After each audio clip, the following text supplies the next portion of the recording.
الله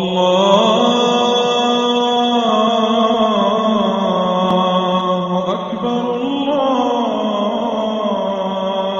أكبر. بسم الله الرحمن الرحيم. وبرزت الجحيم لمن يرى فأما من طغى وآثر الحياة الدنيا فإن الجحيم هي المأوى وأما من خاف مقام ربه ونهى النفس عن الهوى فإن الجنة هي المأوى يسألونك عن الساعة أيان مرساها فيما أنت من ذكراها إلى ربك منتهاها إنما أنت منذر من يخشاها كأنهم يوم يرونها لم يلبثوا إلا عشية أو ضحاها.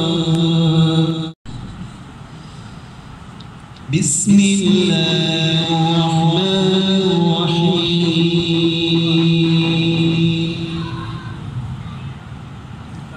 والشمس وضحاها والقمر إذا تلاها والنهار إذا جلاها والليل إذا يغشاها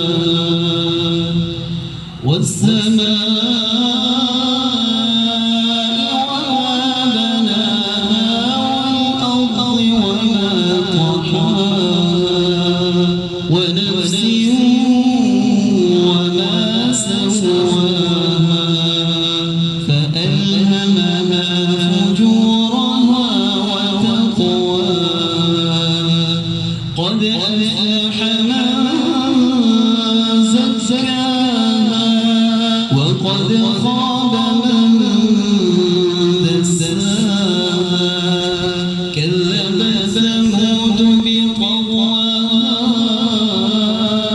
إذ انبعث أشقاها فقال لهم رسول الله ناقة الله وسقياها فكذبوه فعقروها فدمدم عليهم ربهم بذنبهم فسواها ولا يخاف عقباها.